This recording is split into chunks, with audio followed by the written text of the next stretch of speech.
Bonjour à toutes et tous, bienvenue à cette URRH 2026 en Centre-Val de Loire.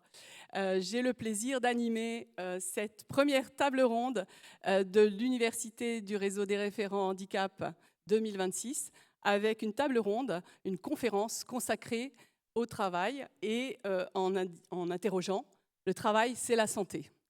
Et donc, pour ouvrir cette première conférence, j'ai envie de vous partager quelques propos introductifs. En 2025, le baromètre WTW, Willis Towers et Watson révélait une nouvelle hausse du taux d'absentéisme dans le secteur privé, avec une hausse de 3%, qui fait que depuis 2019, le taux d'absentéisme a progressé de 34%.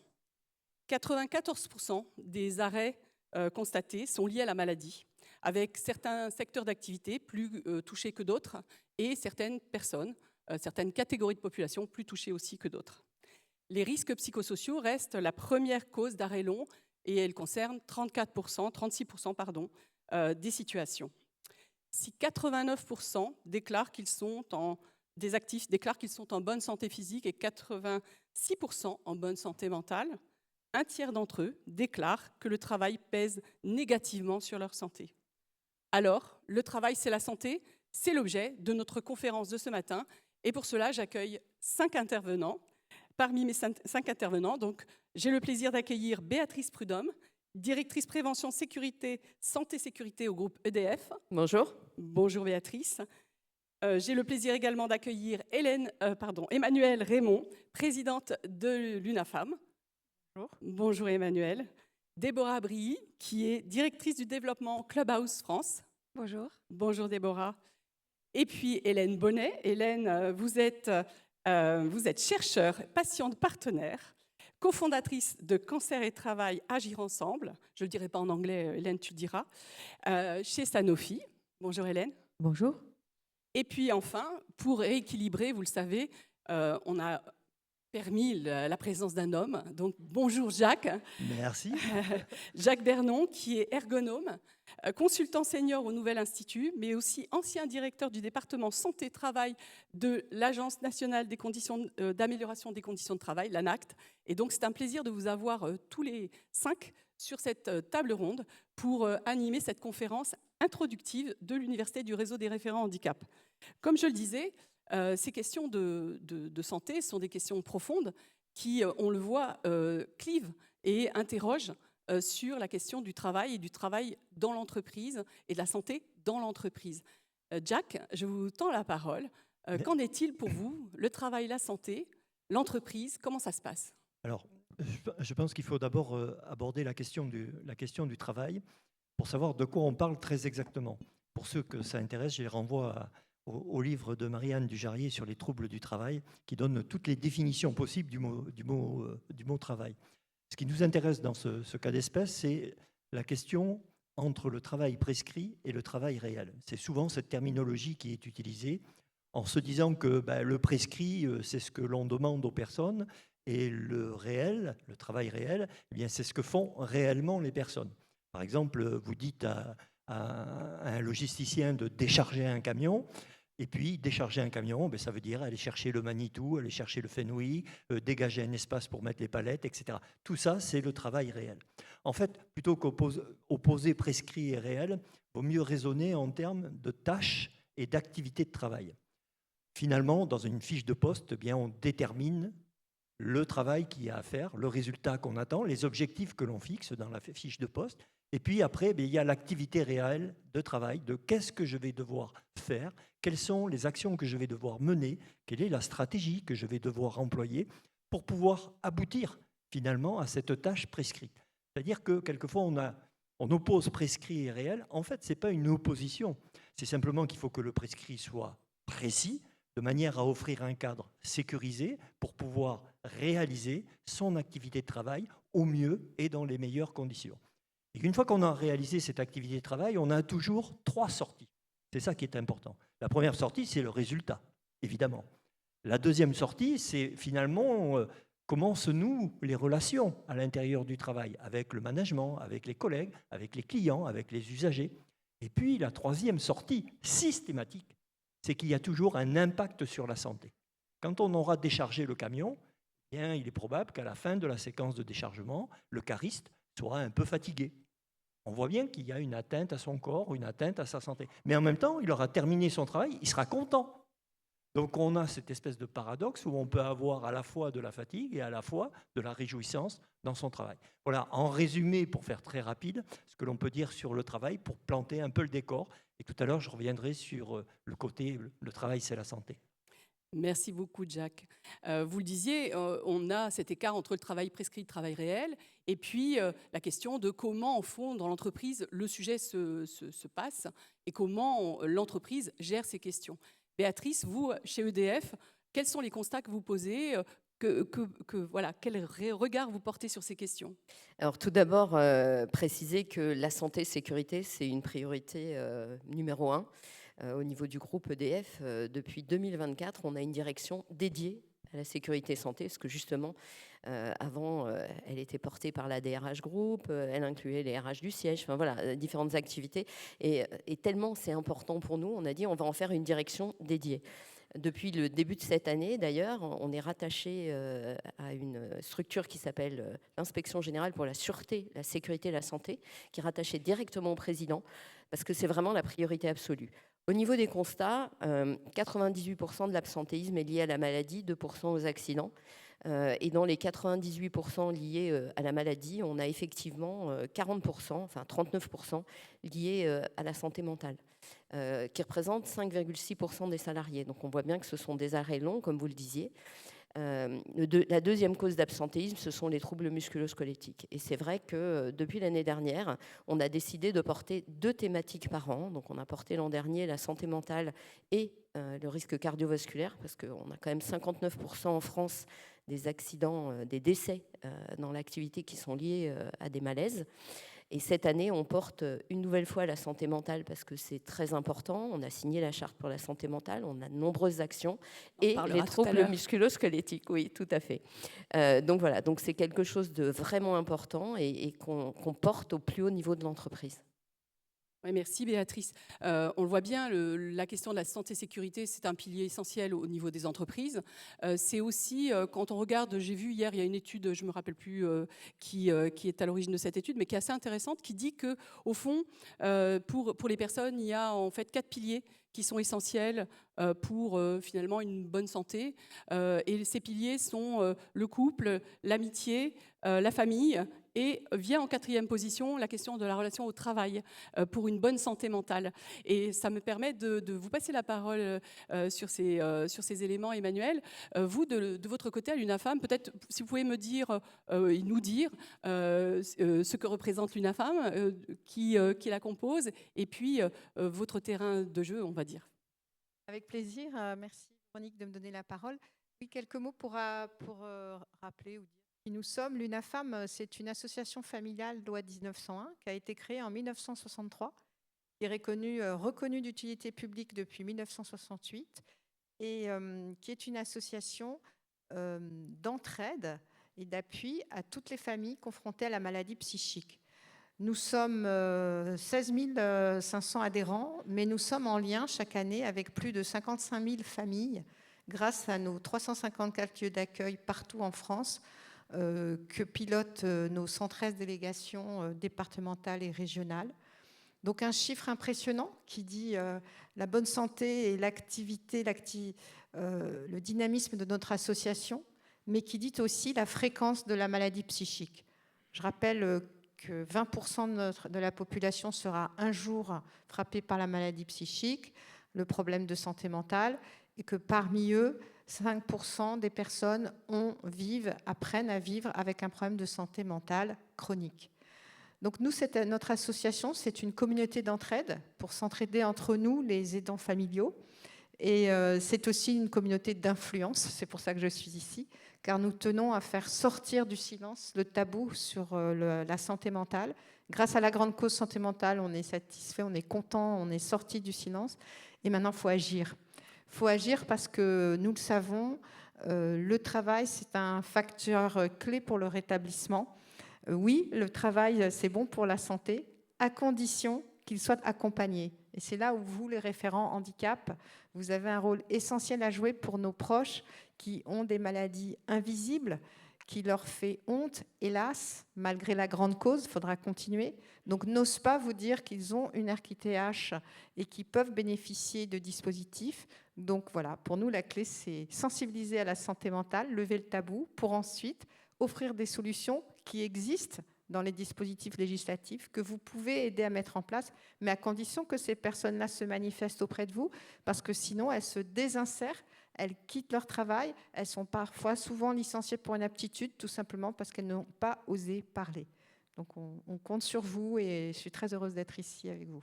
Et on abordera tout à l'heure la partie solution qui va s'adresser directement aux référents et pouvoir indiquer comment, au fond, l'entreprise et les associations collaborent, peuvent contribuer ensemble à faire avancer les choses. Et c'est l'occasion, Déborah, aussi de souligner l'engagement de Clubhouse France. C'est quoi Clubhouse? C'est quoi? Ça sert à quoi? Ça fait quoi? Clubhouse. Alors bonjour à tous, je suis ravie effectivement d'être ici. Merci Véronique pour la prise de parole. Alors Clubhouse France, certains d'entre vous ont sûrement entendu parler. En tout cas, je suis là pour vous présenter. C'est une association nationale qui s'appuie sur des standards internationaux et qui s'appuie effectivement aussi sur un système de cogestion, donc dans des lieux qui sont appelés des clubhouses. Donc vous en avez dans différentes villes de France, et ce sont des lieux qui permettent en fait à des personnes donc qui ont des difficultés psychosociales, voilà, qui souhaitent intégrer un environnement dans lequel ils s'inscrivent, et des personnes en fait qu'on appelle des membres. Donc en fait on a la sémantique clubhouse, et quand on arrive dans un clubhouse, on découvre un collectif. On arrive, on est une personne, et ensuite on arrive, on est un membre de Clubhouse. Et du coup, on est là pour aussi des personnes qui souhaitent s'insérer socialement. En fin de compte, il y a souvent des ruptures sociales et professionnellement. Voilà. Et donc, pour terminer, voilà, Clubhouse, en fait, on accompagne chaque année effectivement à peu près 2500 membres. Donc combien sont en activité ou potentiellement en recherche d'emploi? Plus de la moitié des membres. Du coup, là, aujourd'hui, on est vraiment sur un travail aussi de lien social. Donc, il y a un travail vraiment où, j'y vais progressivement. C'est vrai que là, on arrive, on intègre un collectif déjà pour retrouver une vie sociale. Et progressivement, on arrive dans un collectif de travail. Alors, je pèse mes mots quand on dit travail, puisque c'est plutôt une participation active dans un lieu. Donc, rapidement, le Clubhouse, finalement, le principe est fondé sur le fonctionnement du lieu et donc sur un système de cogestion. Donc après, la majorité des personnes ont une vie sociale, et plus de la moitié retrouvent aussi une vie professionnelle. Et c'est vrai que cette question, on le disait, c'est une question qui est très importante dans l'entreprise. On voit que c'est une des principales préoccupations de l'entreprise. C'est des préoccupations aussi qui ressortent des enquêtes. On voit cette importance de mettre en place des politiques et des structures organisées à l'intérieur de l'entreprise, et puis aussi de proposer finalement une entraide avec des pairs dans l'entreprise. Et c'est l'occasion pour moi de te donner la parole, Hélène, pour que tu puisses nous expliquer comment, toi, depuis Sanofi, qui est une grande entreprise, mais qui peut aussi dire des choses à d'autres entreprises, comment tu vois les choses du côté de ce que toi, tu appelles la paire aidance qualifiée? La paire aidance qualifiée. Alors, je voudrais faire le pont avec ce que nous a dit Jack sur cette différence entre le travail prescrit et le travail réel qui nous amène à la paire aidance. Puisque Jack, tu nous as dit, en fait, la très très grande difficulté, c'est d'arriver à trouver le bon équilibre entre ce travail qui me ressource. On a parlé à quelles conditions ce travail me ressource et me permet à la fois de bien travailler et de faire mon travail de santé. Cette balance entre ce travail qui me ressource et une fatigue, une usure. Quand on vit la maladie et qu'on vit la reprise du travail, c'est un cauchemar, cette histoire. Or, tout le monde vous prescrit tout un certain nombre de choses à faire, essentiellement du repos, d'ailleurs, pour arriver à trouver cette balance-là. Beaucoup de gens qui, en plus, n'ont pas vécu ce que vous vivez. Il faut très peu de temps pour se condamner, se sentir fichu, quand bien même on fait partie d'une CSP+, et quand bien même on a un travail de cadre autonome.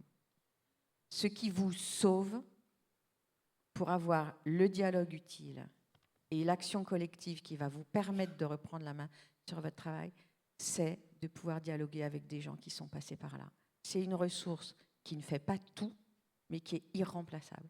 Et on fait ce constat depuis 10 ans à Sanofi, en France et dans tous les pays du monde, puisque Cancer et Travail Agir Ensemble, aujourd'hui, est un programme international et qu'on a un réseau dans 40 pays différents, des aidants, des personnes malades, etc. Et je termine là-dessus. Véronique, je sais qu'on a un temps. J'observe beaucoup plus de choses qui nous rassemblent, les gens qui avons vécu quelque chose et qui sommes formés à une écoute active, à un questionnement dialogique, que de choses qui nous séparent. Voilà. Donc on en parlera tout à l'heure. Oui, merci beaucoup Hélène. Ce décor planté avec à la fois les problématiques qui sont posées à l'entreprise, les acteurs qui peuvent intervenir en appui et en soutien, notamment, et puis les initiatives qui partent de l'entreprise et aussi qui viennent nourrir cette entreprise. C'est aussi l'occasion pour nous de vous adresser, au fond, des propositions d'action, des solutions qui sont mises en œuvre ou qui sont envisagées pour faire en sorte que finalement on puisse travailler en santé et essayer finalement de trouver d'autres solutions, de nouvelles solutions. Et dans ces nouvelles solutions, Béatrice, vous avez développé des actions spécifiques au sein d'EDF qui sont à partager parce que c'est une initiative extrêmement intéressante. Merci Véronique. Donc effectivement, au sein d'EDF, on a développé une initiative qui s'appelle le travail constructeur de santé. On s'est rendu compte que les gens avaient besoin de travailler quand ils étaient malades ou quand ils avaient une activité variable pour se sentir bien. Donc on a travaillé très tôt, donc dès 2019, avec le Nouvel Institut. Donc je remercie Pascal Levé qui n'a pas pu être là aujourd'hui. Donc je vois que les slides n'arrivent pas, mais ce n'est pas grave, je vais vous expliquer. On a travaillé avec le Nouvel Institut, l'ANACT, la GFIP, l'INCA. L'idée étant de mettre en place un dispositif qui permet donc à des personnes malades, au début c'est parti travail et cancer du sein en 2019, et on l'a développé sur une petite entité de 600 personnes, qui est aussi un facteur de réussite, c'est-à-dire qu'il faut commencer petit pour pouvoir après démultiplier ses actions. Et l'idée, c'était de dire, voilà, la personne est malade, elle en parle à son RH, à son manager, on se met tous d'accord, alors sans se dire ce qu'elle a, on se met tous d'accord avec le médecin, le RH, le manager et surtout le salarié qui est volontaire, et on écrit dans une convention d'initiative concertée ce que la personne est en capacité de faire. L'idée, c'est vraiment d'adapter et l'activité et le rythme du travail, ce pendant une durée de 6 mois qu'on peut éventuellement prolonger. Et donc, cette chose-là, ce dispositif s'est mis en place dans une petite entité.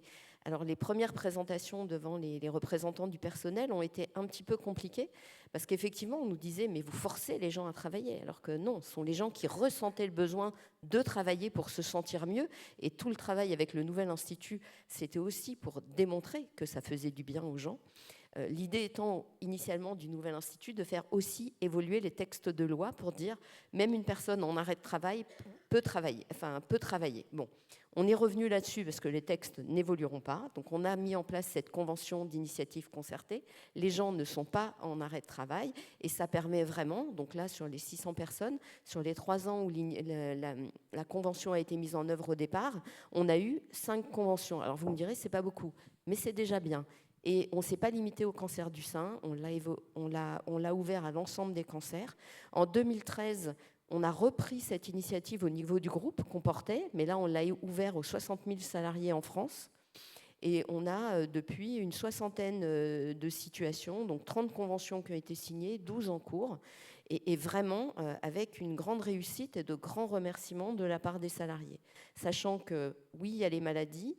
Il y a certaines maladies aujourd'hui qui sont traitées par les invalidités, l'accord handicap chez nous, donc qui ne sont pas traitées dans ce dispositif-là, qui est vraiment à part, qui est vraiment sur un cancer, un deuil, ou une maladie à son conjoint ou à son enfant, parce qu'on considère que l'aidance pour les parents, c'est pris en charge par les dispositifs de l'entreprise, mais pas ça. Donc on a élargi le scope et aujourd'hui, on a un retour très positif. Donc, alors là, sont affichés les facteurs de succès. Je pense que si tu cliques un coup, Véronique, il y a le 4e cadran, voilà, qui va s'afficher. Bon, je ne vais pas tout vous lire, mais globalement, au début, c'est poser la question de comment on pilote ce dispositif. Je n'ai pas voulu qu'il soit piloté ni par la médecine du travail, ni par la médecine conseil. On a cette spécificité d'avoir les deux chez nous. On l'a porté par les RH, parce qu'effectivement, ça évite les tensions qu'on peut avoir entre les différentes médecines. Donc, ce sont les RH qui portent, avec un pilotage au niveau national qui permet de nous assurer qu'il n'y a pas de dérive dans la mise en œuvre du dispositif. Ensuite, effectivement, on en a parlé aux partenaires sociaux. On est vraiment sur la base du volontariat. Alors oui, effectivement, apparaît le fait que je suis sponsor du dispositif. Effectivement, je suis N-1 COMEX, ce qui aide à faciliter la mise en œuvre. Et vraiment, on s'est donné le temps d'avancer petit à petit. La convention a évolué. Il y a un référentiel qui a été défini. Mais aujourd'hui, on voit les bienfaits et surtout, on a les retours des salariés. Je vous citerai juste un exemple. C'est un alternant l'année dernière qui, durant sa première année, a été atteint d'une pathologie qu'on pouvait encadrer avec ce dispositif. Il s'est inscrit dedans. Ça lui a permis de valider sa première année d'alternance et de passer en 2e année. Donc, il nous est très reconnaissant. Merci beaucoup pour cette présentation. Vous le voyez, c'est un outil différent qui s'additionne aux outils existants et qui permettent de favoriser le maintien en emploi de personnes qui pourraient être fragilisées du fait de, tu le disais, hein, d'un problème de santé, mais aussi peut-être d'un environnement qui vient interagir. Oui, tu voulais rajouter quelque chose ? Je voulais juste préciser, donc la convention d'initiative concertée, ce n'est pas juste le RH avec le salarié, c'est le RH, le manager, le médecin et le salarié qui signent la convention. Et ils se retrouvent toutes les semaines, voire tous les 15 jours, en fonction du dispositif mis en place, pour s'assurer qu'il est toujours adapté. Donc c'est quelque chose qui est très évolutif. Voilà, oui, c'est intéressant, parce que ce que tu dis, c'est le dialogue. C'est aussi, quand on parle de convention, on parle bien d'un accord collectif où il y a une interaction. Ce qui est intéressant, effectivement, dans cette initiative, c'est une initiative qu'on a soutenue, nous, à la GFIP, depuis 2019, dans les travaux conduits par le Nouvel Institut, avec des choses très opérationnelles. Donc, c'est une première solution qu'on voulait vous présenter pour nourrir ce sujet. Ouais, j'ai juste oublié, jusqu'à présent, c'était une expérimentation. Et à la demande des représentants du personnel, on va l'introduire dans un accord, donc l'accord compétences, parce qu'effectivement, ça permet aux personnes de maintenir aussi leurs compétences. Donc c'est une vraie réussite parce qu'elle est portée maintenant par les partenaires sociaux. Et de manière très prudentielle, on l'a entendu. Emmanuel, je suis pas très douée avec la petite zapette. Emmanuel, de votre côté à l'UNAFAM, comment ce sujet est abordé? Quelles solutions vous pouvez proposer finalement aux référents handicap, que ce soit en organisme de formation ou en entreprise? On le voit bien ça représente un vrai sujet. Qu'est-ce que vous envisagez? Oui, on envisage beaucoup d'actions parce que grâce à nos baromètres qu'on a réalisés plusieurs années auprès de nos adhérents, nous avons des chiffres très éloquents. C'est-à-dire que 60, comme je vous les ai indiqués ici concernant l'emploi, 72% des répondants qui sont des aidants familiaux déclarent que leur proche a déjà eu l'occasion de travailler.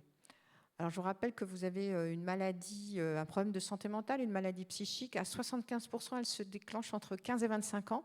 Donc nos proches sont jeunes, ils sont touchés par la maladie en plein élan. Et évidemment, ils ont besoin de travailler, mais aussi de reprendre des études, de trouver une formation. 23%, hélas, ont un travail actuellement. C'est-à-dire qu'il y a une désinsertion absolument massive. Un nombre très important de nos proches ne sont plus même demandeurs d'emploi, vivent de l'allocation adulte handicapé de manière précaire et déclarent à 49%, car nous les avons aussi interrogés, que c'est l'accès et le maintien dans l'emploi qui est le droit le plus difficile d'accès pour eux. Donc ces chiffres sont très éloquents, nous disent à quel point nos proches ont envie de travailler, ont besoin de travailler pour s'insérer, pour donner un sens à leur vie. Ils sont jeunes, je vous le rappelle. Donc comment faire? Alors, ça c'est pas nous, non, mais on aime beaucoup le Clubhouse, justement. Donc moi j'avais une deuxième slide, oui, mais normalement il y avait une deuxième slide. Mais c'est pas grave, je peux continuer à parler. Pour nous, il y a un point très intéressant parce qu'on fait un lobbying évidemment auprès des établissements sanitaires, des hôpitaux de santé mentale. Il y a les plateformes de réhabilitation psychosociale qui, depuis une circulaire du ministère de la Santé de 2019, doivent être implantées dans tous les départements de France, plateformes de réhabilitation psychosociale, parce que nos proches ont un handicap psychosocial. Et sur cette plateforme, il y a des équipes pluriprofessionnelles, des médecins psychiatres, des infirmiers, des psychomotriciens, des psychologues, des neuropsychologues, qui les aident à rééduquer leurs fonctions cognitives impactées par la maladie. La mémoire, l'orientation, la concentration est impactée quand on a une maladie psychique au long cours. Et au sein de cette équipe, il y a un chargé d'insertion professionnelle. Donc ça, c'est la première étape. Plutôt dans le soin, la personne aura accès à un chargé de mission professionnelle pour l'aider à s'orienter, à lui redonner pied dans la vie, mieux ça vaudra. Il y a aussi évidemment le Clubhouse, qui est ce lieu magnifique que nous promouvons beaucoup, où la personne peut retrouver aussi, retisser du lien social, parce que la maladie psychique vous coupe de tout. Vous ne voyez plus vos amis, vous n'allez plus au lycée, vous cessez vos études, vous quittez votre travail quand ça arrive un peu plus tard. Donc, retrouver le lien social. Donc, ce n'est pas au référent handicap à tout faire. Quand la personne ensuite se présente et pour chercher un emploi, c'est qu'elle est rétablie, elle va beaucoup mieux. Et donc, l'accompagner, il existe beaucoup de dispositifs pour accompagner ce handicap invisible.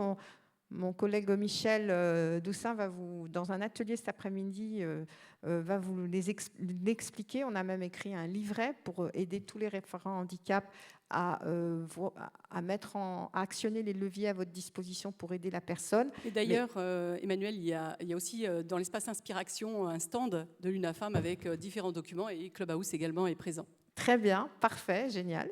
Et donc, on va vous expliquer, en fait, il y a beaucoup de leviers à activer et ça passe par l'adaptation de l'emploi en termes de temps de travail et aussi en termes de lieu du travail. Mais bien entendu, le référent handicap, ce n'est pas le médecin. La personne, en général, elle évidemment, c'est la confidentialité la plus totale, vous le savez, mais elle a un suivi. Elle est suivie par un médecin spécialisé, un médecin psychiatre. Elle a sa posologie, elle a sa molécule qui lui permet d'aller bien. Mais l'environnement du travail est très important pour qu'elle continue d'aller bien. C'est pour ça qu'on soutient aussi une autre initiative. Ça, c'était ma deuxième slide, mais je vais vous en parler, qui est la charte santé mentale. Alors, la charte pour la santé mentale au travail, elle a été écrite par l'Alliance pour la santé mentale, qui est une association sœur de l'UNAFAM, dont nous sommes partenaires, avec le soutien du ministère du Travail. Elle a été lancée en septembre dernier lors de l'université du MEDEF, la REF, en septembre 2025. De plus en plus d'entreprises la signent, comme l'EDF. Pour nous, c'est très important. Pourquoi ? Parce que l'entreprise s'engage à créer un environnement favorable pour les personnes, pour toutes, puisqu'on a tous une santé mentale. Mais pour les personnes qui ont en plus un problème de santé mentale médicale au long cours, créer cet environnement, en plus de l'accompagnement spécifique que vous allez faire en tant que référent handicap, leur permet de se maintenir dans l'emploi, parce que la clé, c'est le maintien. Et cette bonne santé mentale au travail, par la charte, ça veut dire une action de sensibilisation, faire prendre conscience, et nous menons des actions de sensibilisation. Vous pouvez appeler la délégation UNAFAM de votre département, elle vous adressera des bénévoles qui vous proposeront une sensibilisation à la maladie psychique pour faire connaître la maladie, lever le tabou. Ça permet à des aidants familiaux, il y en a beaucoup qui n'osent pas se dire, de venir nous trouver et qui sont parmi vos équipes et qui peuvent aussi souffrir de difficultés du fait de leur charge familiale. Ça permet aussi aux personnes qui ont un problème de santé mentale, une RQTH, et qui ne vous ont pas fait état, de venir vous voir et de le dire. Donc, mission de sensibilisation, un élément très important que nous dispensons et charte de la santé mentale au travail, pour organiser cette bonne santé mentale pour tous les acteurs, tous les participants, tous ceux qui travaillent chez vous. Oui, merci Emmanuel. Et peut-être indiquer qu'il y a près de 200 entreprises qui ont déjà signé cette charte. Il me semble que Béatrice, tu l'as signée pour EDF. Également signaler qu'il y a un livret, un guide qui vient d'être publié sur la mise en œuvre de cette charte qui est vraiment un excellent outil au sein de l'entreprise pour se mobiliser, pour repérer les 4-5 actions prioritaires à engager au sein de l'entreprise. Et c'est donc un outil qu'on aurait dû pouvoir vous présenter, mais vous pouvez regarder et on pourra vous mettre en visibilité cet outil de manière très très utile. Déborah, peut-être très rapidement, je vais être obligée un petit peu d'accélérer le propos. Ce sera rapide, merci Véronique. Pouvez-vous nous présenter en quelques mots quelques les actions mots, conduites voilà. par Clubhouse? Merci. En tout cas, je pense que l'introduction a été faite aussi. Merci à l'UNAFAM pour aussi avoir présenté. Comme ça facilite aussi le timing. C'est vrai que nos solutions, là, je vous ai mis une slide avec les solutions qui sont assez succinctes. Mais en fait, du côté de la personne, en fait, du côté du membre, c'est vrai que l'idée, c'est vraiment de se remettre en dynamique professionnelle à travers des expériences réelles, en fait. L'idée, c'est vraiment d'être dans le fonctionnement du club. Tout à l'heure, je parlais de cogestion. Lorsque vous arrivez dans un club, vous ne savez pas qui sont les membres, qui sont le staff. Donc, on a des chargés d'insertion aussi. Et donc, l'idée, c'est que chaque personne fasse fonctionner le lieu. Donc, du coup, chacun a des tâches, des missions. Ça peut être l'accueil, l'administratif. Donc, ça fonctionne comme une petite entreprise. Et donc, c'est vraiment de chacun reprendre une place, un rythme dans un cadre collectif. Je vais tout de suite switcher sur la solution du côté entreprise. Ce que je m'étais noté aussi, c'est que j'ai marqué recruter autrement. Je sais qu'il y a plein de solutions. Là, l'idée, c'est que pour vous, c'est aussi un levier RH, je trouve, puisque vous pouvez aussi venir dans un club. Je veux dire, on est tout à fait ouvert pour que vous puissiez venir visiter un club, rencontrer les membres qui seront ravis aussi de vous voir et de vous présenter la manière dont le club fonctionne. Et ça vous permet aussi de comprendre de quelle manière les personnes en situation de fragilité psychosociale ont besoin aussi de réintégrer et de se professionnaliser sur certaines missions qu'ils ont choisies. J'appuie vraiment sur le côté choisi. Donc voilà, en fait, l'idée, c'est de tester, d'ajuster et de sécuriser l'intégration dans la durée.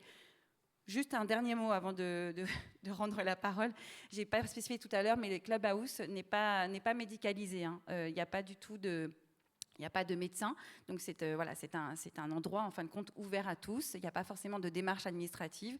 Vous pouvez, en tout cas, vous, du côté entreprise, venir visiter. Vous allez sur notre page internet, vous verrez les lieux. On a aussi un stand, effectivement, sur Inspiration, et on sera ravis de vous rencontrer à cette occasion. Merci beaucoup Déborah pour cette présentation de cet espace de ressourcement, au fond, qui accompagne la réhabilitation des personnes qui présentent des troubles psychiques et qui peuvent aussi revenir dans le monde du travail, voire travailler en parallèle. Et c'est aussi cette question qui peut être abordée par ce canal-là, et donc une solution également au bénéfice de la santé au travail et pour un travail constructeur de santé. Je vais te passer la parole, ma chère Hélène, pour que tu nous présentes un dispositif. Alors, vous avez un très, très joli schéma qui a été travaillé par Sanofi avec Hélène, pour nous présenter le dispositif d'antenniste, qui est aussi quelque chose qui est alors, pour le coup, on le disait tout à l'heure, intégré à l'entreprise. Oui. Hélène ? Alors, j'ai des milliers de choses à vous dire. Je peux tenir 1 heure sur la diapo, donc je vais aller droit au but. Et puis, si vous êtes intéressé davantage, venez me voir. D'abord, la première chose que je voudrais dire, c'est cancer. Pourquoi cancer ? Parce que le sujet, ce n'est pas le cancer. C'est une maladie critique où il y a un avant et un après. Un après où on ne retrouve pas l'avant. Ça, c'est absolument fondamental. Qu'est-ce que ça veut dire ? Ça veut dire que j'ai absolument besoin de tâtonner, de discuter de manière utile pour faire émerger des besoins. Puisque tout le monde me dit toujours, mais quels sont vos besoins ? Vous savez quoi ? J'en sais rien. Donc ça, c'est la première chose que je voulais dire. Donc cancer et travail agir ensemble, c'est nous, c'est cancer et maladie critique. Travail. Le travail, ce n'est pas un emploi. On en a parlé, Jacques nous en a parlé tout à l'heure. Je ne vais pas me transformer en spécialiste du sujet. Jacques en parlerait mieux que moi, vous sans doute, Pascal Levé du Nouvel Institut aussi. Le travail, c'est une activité où je me sens utile, performante. C'est absolument fondamental. C'est ça qui me soutient. Ce n'est pas le fait d'être quelque part dans l'entreprise et de servir à rien. Et ça, c'est très, très difficile quand une entreprise et le travail de tout le monde va à fond et que vous avez été désynchronisé et déconditionné du travail parce qu'il vous est arrivé et que vous sentez que la vie d'après ne sera pas celle d'avant. Agir, parce que de toute façon, juste introspecter, au bout d'un moment, c'est décourageant. Et ensemble, parce que si je suis la seule à faire des choses pour compenser des pertes, le résultat ne va pas être terrible. Et il s'agit de construire du milieu et de développer des ressources. C'est pour ça que cette approche, elle est novatrice et sur mesure. C'est pour ça qu'elle est en interne d'une entreprise. Parce que moi, je dis tout le temps, j'adore cette phrase que je tiens donc de Pascal Levé, l'aptitude se construit au contact de l'activité. C'est formidable d'aller gravir le Mont Blanc. Ça me permet de me sentir à nouveau en forme. Et c'est formidable d'aller faire un stage de confiance en soi parce que je rencontre des gens qui ont pu traverser la même chose que moi. Mais c'est dans la situation de travail et c'est dans mon entreprise que vont se trouver les ressources. Donc, on a créé un réseau qui est multidisciplinaire. Il y a des gens qui ont vécu ça, le fait d'être malade, le fait d'être aidant aussi, au passage. On pourrait développer, mais ce n'est pas le lieu. Évidemment des RH, évidemment la santé au travail, évidemment le service social, et on est connecté à la mission handicap. Mais l'idée, c'est d'avoir un accompagnement personnalisé où les questions peuvent émerger au fil du temps et où du coup, je peux discuter avec des anténistes de compétences différentes parce que moi, je ne vais pas dire la même chose que le médecin du travail qui a un endroit où il doit prescrire un certain nombre de choses, mais ce n'est pas parce que j'ai 50% de mon temps de travail qui m'est prescrit que ça m'explique ce que je vais faire dans mon activité au quotidien. Et comment est-ce que je vais reprendre la main sur mon travail? Je me sens fichue, je me sens fatiguée. En fait, j'ai besoin de travailler avec mon collègue. J'ose pas lui dire, j'ai 50 ans, j'ai passé ma vie à être autonome. Je ne suis pas capable de remplir mon fichier Excel. Je dis quoi à qui? J'ai un espace là, sécurisé. On a tous signé un engagement de confidentialité. On est tous formés à l'écoute active où on ne prescrit pas, mais où on écoute, on reformule, on questionne pour que la personne puisse reprendre la main sur sa vie, arrêter de s'excuser d'être malade et commencer à entrevoir une perspective. Ça, c'est absolument fondamental. Croiser les regards. Ce n'est pas une personne qui me sauve, c'est un collectif qui me permet d'y voir clair. Et j'ai un suivi dans le temps. C'est l'endroit où je trouve qu'on n'est pas encore très bon aujourd'hui. J'ai beaucoup de gens que je vois 7-8 mois après, parce qu'au bout d'un moment, on dit « Ah, mais c'est bon, Hélène, tout va bien ». Et en fait, quand je les recroise dans un couloir, ils continuent à être fatigués, ils continuent à avoir du mal à trouver ce bon rythme parce que autour d'eux, la fenêtre de dialogue s'est refermée. Dialogue utile, les ressources sont dans la situation de travail. La paire aidance qualifiée de ce point de vue-là est une ressource magique dans le sens où elle apporte quelque chose qui est unique à cet endroit-là. Et les salariés de Sanofi, je termine là, sont ceux qui veulent s'engager dans cette histoire-là. Ils n'ont pas vécu cette histoire pour rien. Ils mettent leur expérience au service des autres. Facteur d'engagement formidable. Merci Hélène. Cette question du... Merci beaucoup. Cette question de l'entreprise, finalement, qui suscite, mais aussi favorise le lien social, un espace de travail, mais aussi un espace de bien-être, pour être quand même performant. On a dit tout à l'heure, ce n'est pas un gros mot, la performance au travail. Finalement, on entend bien qu'à travers vos différents regards, on peut travailler à construire finalement un meilleur environnement de travail. Jack, pour conclure, finalement, en quelques mots, quelles sont pour vous les caractéristiques ou les critères qui peuvent aider à construire cet environnement de travail soutenable?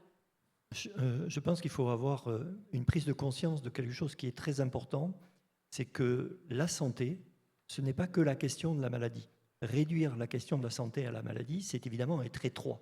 La santé, c'est beaucoup plus large. Et Hélène l'a dit, la santé, elle se construit au contact de l'activité. C'est ce qui permet de faire ce que nous, on appelle un travail de santé. C'est tous les jours, au quotidien, finalement, je remets une pièce dans la machine tous les jours pour pouvoir construire ma santé. Et à chaque fois qu'il y a des défaillances, des difficultés, des obstacles, parce que le travail, c'est la santé, certes, mais évidemment qu'il y a des problèmes qui se posent. Où est-ce qu'on dépose ces problèmes-là? Avec qui on cause de ces problèmes-là? Vers qui on se tourne pour régler ces problèmes-là? C'est donc toutes ces questions-là qu'il y a besoin de traiter par rapport à cette question du travail de santé et de la construction de la santé. Il faut bien voir que les personnes qui ont subi un cancer ou toute autre maladie sont, quand elles reviennent vers le travail, elles sont dans un état de fragilité extrêmement important. Donc il va falloir avoir du soutien, et du soutien qui doit être évolutif dans le temps pour que la situation se remuscle d'une certaine manière. Donc c'est ça qui est véritablement important. En fait, il faut quitter le statut de patient, qui est très médicalisé, pour passer au statut de travailleur, qui est fragilisé, mais qui est travailleur. Et donc, c'est bien la situation de travail qui va nous aider à construire ça. Et donc, il faut pouvoir réfléchir. Et du coup, vis-à-vis des employeurs, et on le voit bien avec ce qu'a fait EDF, c'est qu'il faut avoir des réponses organisationnelles par rapport à ça. On a besoin de ces réponses, parce qu'ils vont sécuriser tous les accommodements. L'employeur, il a la possibilité d'avoir des marges de manœuvre pour pouvoir permettre d'accueillir ces personnes. Sur le cancer, par exemple, on sait qu'une personne sur 3 demande à pouvoir travailler pendant sa maladie. Une personne sur 3. C'est énorme. On sait, le Conseil économique et social nous a dit qu'à partir de 2025 en France, on avait 25% des personnes qui travaillent qui sont malades ou qui sont concernées par la maladie, avec un aidant ou quoi que ce soit. Une personne sur 4. Donc il faut bien que l'employeur joue sur ses marges de manœuvre pour pouvoir répondre à cette population et l'accueillir. C'est une forme d'attractivité. Ce qui veut dire que l'employeur, il a besoin de développer ce que nous appelons une intention sociale par rapport à la construction de la santé. Il faut qu'il puisse afficher une intention sociale. Et on le voit bien quand chez EDF, vous dites on va signer un accord. C'est quoi un accord? C'est une intention sociale. Une intention sociale de considérer la question de la santé comme étant une question prioritaire pour tenir le travail, la performance et la santé. Voilà, je veux dire très rapidement ce que l'on peut dire. Là encore, je suis comme Hélène, je suis à la disposition des personnes qui veulent en parler un peu plus longuement, quoi. Oui, Hélène, tu voulais rajouter un mot? Que je suis très fière qu'à Sanofi, on pilote Cancer et Travail Agir Ensemble depuis la RSE et qu'on a un portage politique de notre président de France et de notre président monde de Sanofi. Et oui, le portage politique et le fait de poser comme une volonté de considérer cette situation est absolument fondamental. Et de ce point de vue-là, les signatures de chartes qui existent ont des premiers pas très utiles. Oui, vous le disiez, hein, portage politique, vous le disiez tout à l'heure, Béatrice, portage par la direction des ressources humaines, tu le dis à l'instant, et également Hélène, portage aussi par la direction des ressources humaines. C'est la question du travail constructeur de santé qui est posé, qui n'est pas que l'apanage du volet médical, même si le volet médical est essentiel, évidemment, on ne va pas se le masquer quand on voit les questions d'accidentologie au travail, etc. On ne doit pas l'oublier, mais on sait que le travail constructeur de santé, c'est aussi par d'autres canaux qu'ils se véhiculent. Je voulais remercier tous les intervenants. Pardon Hélène, tu voulais peut-être, je t'ai vu avec ton petit geste. Et c'est outiller tout le monde. Les managers sont démunis. Dans certaines entreprises, le manager, c'est le copain du collaborateur qui est en train de tomber malade. Ou l'inverse, son ennemi juré. Bref. Donc, les managers, c'est fondamental de les outiller. Or, aujourd'hui, le manager, il a le réflexe d'envoyer vers la santé au travail ou vers les acteurs experts. C'est aussi à ça que sert cette approche interne. Et on est juste très fiers à Sanofi. Ce n'est pas pour faire de la pub pour Sanofi, c'est pour vous dire qu'on partage tout ce qu'on fait d'ailleurs. On a fait un module de 30 minutes obligatoire pour tous les salariés de Sanofi dans le monde où on explique aux managers et aux collègues quelles sont les ressources à leur disposition, quelles sont les attitudes soutenantes, quelles sont les choses à dire et les choses à ne pas dire. Pardon. Non, mais merci. tu as raison. Enfin, j'allais conclure en vous remerciant tout d'abord toutes et tous d'être intervenus sur cette table ronde et aussi dire que ces outils sont des outils qui sont à votre disposition. C'est des outils dont il faut s'inspirer, pas forcément calquer ou décalquer, mais dont il faut finalement saisir la nature pour pouvoir la transformer dans vos organisations, dans vos réalités, puisque une réalité n'est pas équivalente à d'autres réalités. Mais c'est bien à cela que l'on voulait vous inviter ce matin. Alors je regardais, mais je ne sais pas si on a le temps de laisser des questions dans la salle. Je n'ai personne qui me fait signe. Non, on me fait non. Donc, je vois des grands gestes qui me disent non, désolé. En tout cas, on vous remercie beaucoup, Emmanuel, Béatrice, Déborah, Hélène, Jack, pour cette intervention. Je voulais également souhaiter un très bon anniversaire à Souila qui m'a dit non, mais je ne lui en veux pas. Donc voilà, c'est fait. Et puis également vous dire que l'on va accueillir une table ronde sur l'engagement qui va associer quelqu'un que j'apprécie énormément, puisque c'est Malika Bouchiwa qui va intervenir dans la prochaine table ronde sur l'engagement avec, pardon, je suis en train de réouvrir mon téléphone s'il veut bien, avec Aurélia Gobinet de Partner et donc Malika Bouchiwa du groupe Elior. Voilà pour nous. Merci de votre attention et merci à vous toutes et tous. Bonne journée, bonne URRH.